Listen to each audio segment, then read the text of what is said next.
It's the Happy Families podcast. It's the podcast for the time-poor parent who just wants answers now. We recognise that as part of a team, utilising those strengths is more efficient and allows us to kind of focus on the things that are most important. And now here's the stars of our show, my mum and dad. I've just got this feeling, I don't know if I'm right or not, but I've got this feeling that today I'm going to look bad at the end of the podcast. I don't know why. Hello, this is Dr. Justin Coulson. I'm the parenting expert and Channel 9's parental guidance and the founder of happyfamilies.com.au. I'm here with Kylie, my wife, mum to our 6 kids and podcast co-host. And today we're talking about something, Kylie, that am I going to get out of this, or is this going to make me look bad? Oh, I'm really looking forward to today's conversation. Oh, great. Yeah. Thank you for answering my question so directly. I think we all know where this is going. There is a phrase that has gone bonkers on social media, particularly on TikTok over the last little while. It's called weaponized incompetence. What weaponized incompetence means, it's also known as strategic incompetence.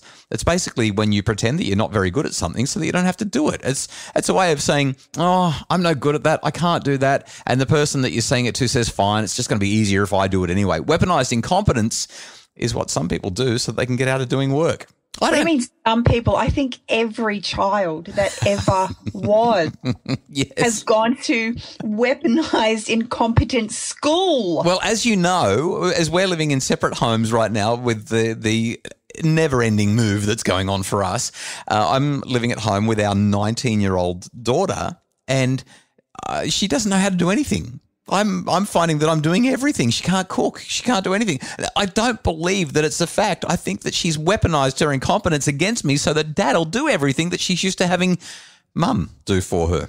Oh, it sounds like having such a hard time, honey. Yeah, I am. But you know the 2 words that come out of everyone's mouths when they begin to turn their incompetence against somebody so that they'll do everything for them? I can't. Yeah, you're probably hearing it all the time with the 4 kids that you've got right now. I can't. It's too hard. I can't. Do you know what my mum, well, you do know. My mum used to say, whenever I would say, I can't, she would look at me and say, Justin, can't means don't want to. She knew how to overcome my weaponized incompetence. Oh, well, you clearly learnt a few things because it doesn't work for me. No. What do you mean? What doesn't work for you? When you say can't means don't want to? Yeah. Do I say I can't? I used to. I'm going to make a confession. In the early days, back before I'd done psychology, back before I was thinking about being a good parent, back before I was writing the books, I used to say that I couldn't change the kids' nappies. Do you remember how bad I was at changing their nappies? I couldn't leave the babies with you because you couldn't. I couldn't look after them. Couldn't look after them. Completely incompetent. Completely incompetent. Completely incompetent. And there's something interesting. Now, I mean, I don't think that our relationship's like that anymore. But when this happens a lot, I'm just going to be serious for a second and then we'll go back to having fun. When this happens a lot, I actually think that it could be a form of, I don't know if abuse is too strong a word or not, but when somebody's consistently saying to somebody, in effect, when they say, I can't, you'll have to, I think what they're actually saying is, I don't respect you enough. I think this is actually a question of respect. It's like it's a passive-aggressive way of saying, I don't respect you enough to do this and I'm going to make you do it. I'm going to pretend that I can't do it. I'm going to feign, weaponize incompetence and force you to do it because I just don't respect you. So at a very serious level, this is I was going to say, you've taken this very serious, very fast. I kind of have. But if we go back to it, what this is really about is whether or not it comes down to motivation, right? What's my motivation? So, for example, Kylie, you know that I can't put together a grocery list and go shopping. No, that's definitely not one of your strengths. But what I have discovered is that you can't go shopping. You hate it. So we've worked out It's not that I can't, it's that I hate it. And if I have to, I will. Yes. And if I have to, I will put together the grocery list and go shopping as well. The thing is, you make a lot of noise about it. Well, that's because you make a lot of noise when I get back and I haven't bought the 14 things that you think that I should have bought, but I didn't know what we were having for dinner this week. And this is kind of what I'm getting to. So there's a difference, I think, between weaponized incompetence and division of labor. So you and I have worked out that you hate going shopping and I'm not aware of what needs to go into the shopping list and I've tried to get it right. I know how to read the pantry, look at where there are gaps and fill those gaps with the stuff that we would normally have there. But I just don't necessarily know exactly how to get the shopping list exactly right so that we can have a seamless week of meals. But what we've discovered is that if you put the shopping list together for me, which you're quite happy to do, I'm more than happy to jump in the car and go down to the shops and do the groceries. So it's not that we've weaponized incompetence in this case. We've just worked out that we've got strengths and weaknesses, we've got preferences and priorities, and we have divided our labour accordingly. Is that fair? That's fair. Okay, excellent. Teamwork makes the dream work. Yeah. I am going to suggest, though, that there are some things that you've done strategically to feign incompetence so that I will do them. May I? May I disclose? Can I? Have a list? Yeah. Can I share some dirt? Only if I can share some. Oh, well, you have a list? Oh, my goodness. Why am I not surprised? Yeah. All right. You go first then. No. Give me my list. The lists are coming up after the break. It's the Happy Families Podcast. For a happier family, try a Happy Families membership, because a happy family doesn't just happen. Details at happyfamilies.com.au.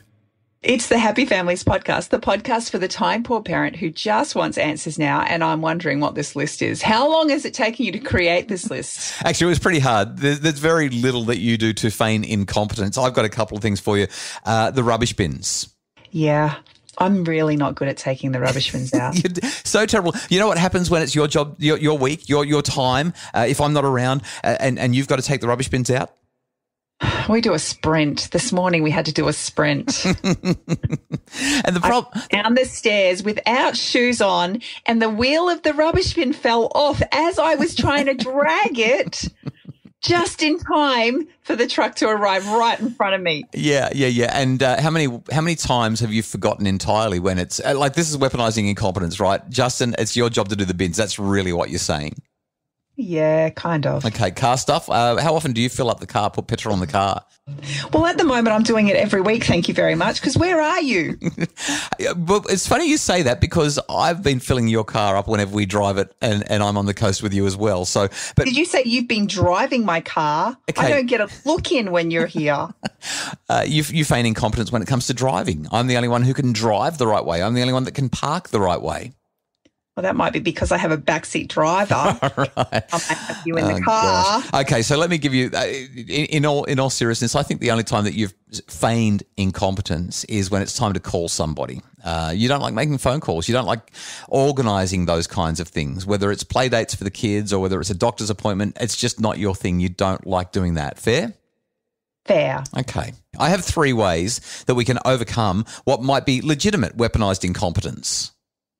I'm interested to hear them. What's number 1? The first one is just recognise selfishness in yourself. Like be sufficiently self-aware to acknowledge that if you're choosing not to get up to the baby at night and pretending that you're incompetent, choosing not to look after the kids, choosing not to cook a meal because you'd rather sit in front of a screen and answer emails or do gaming or other non-productive tasks, that's called selfishness. That is a problem. And we've got to be brave enough, courageous enough to call it out when our partner's doing it in a kind, supportive way, and I think that's where my second two ideas will help to move away from any kind of weaponized or strategic incompetence. But self-awareness for you, if you're the one doing it, or being brave enough to point out when your partner is doing it, I think that matters, and we should talk about that.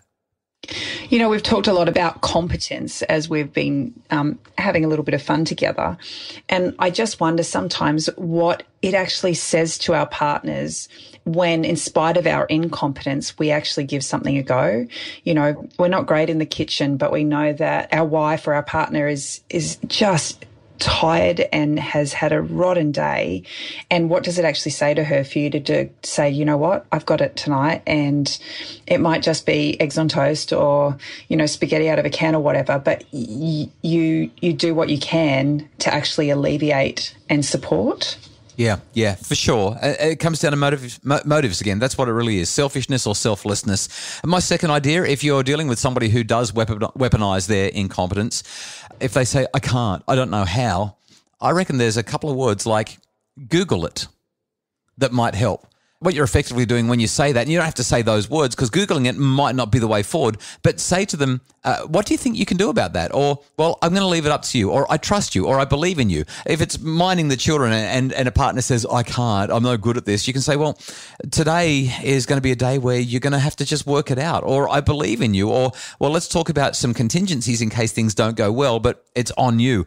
Literally defer back to them, put it on them, tell them to Google it, tell them to find a solution. That's just being strong enough to respect yourself, even if they're not respecting you. They will then respect you because you respect yourself. I think this goes both ways, though, and I think it's really important that you're self-aware on both sides of the fence here, because if you're the competent person, why does your partner feel incompetent, and are you playing a part in that? Is there enough belief in them that they're capable and able to do the job that's being asked, or have we made them feel that way over time because we've just kind of taken that role on because we know we're better at it? Yeah, and that happens a lot. In fact, when it comes to this idea, quite often a person is not saying, I'm incompetent, therefore I'm forcing you to do it. Sometimes it is the competent person saying, I'm not going to let you do it. So I reckon that's a really important one. Put it back on them. Give them the opportunity to demonstrate their competence. That's going to be a useful strategy. And my third one is, if it's a no, that is, if you ask somebody to do something and they are incompetent, or they use incompetence as a reason to not do it, work out where the yes is. Get them to do something. So in our case, to go back to the groceries, we've discovered that I actually do a pretty lousy job of putting together the shopping list. And there's a range of reasons for that we're not going to go into in the podcast, but I don't have the same knowledge, the same planning, the same capacity to get that right as you do. So I think it's mainly just because you spend a lot of time in the sweets aisle. Yeah, it could be that. It could be that as well. I do know that the freezer and the pantry get filled up with a lot of sugar when you go. My point is, stop derailing my conversation here. I'm making an important point, Mrs. Happy Families. My point is, What's your point, honey? If you ask me to put together a list of what needs to be bought at the shops, I'm probably not going to do a very good job, and I'm going to say, do I have to? I can't. I'm not very good at it. But what you've discovered is you can say, well, what about if I put the list together and you go get it from the shops? If I go and do the grocery shopping, that's the yes to my initial no. Some incompetence at one part of the process doesn't mean whole and full incompetence. It allows me to leave the stuff that I literally don't do well to you for efficiency and productivity and to maximize our time.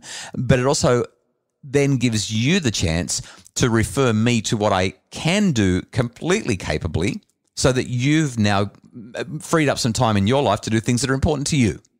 You know why I get you to do the groceries, don't you? Because I always buy the treats and you can blame me for having sugar in the house. That's it, isn't it? It's not. It's the way your muscles flex as you walk up the stairs. You know, our entire audience has just cringed after what was a really great conversation, but thank you. The Happy Families podcast is produced by Justin Rule, and Craig Bruce is our executive producer. If you'd like more info about weaponized incompetence, by the way, we'll link to it in the show notes. There was a great article on the HuffPost about it, which is where we got some of these ideas. If you'd like more info about making your family happier, please find it at happyfamilies.com.au.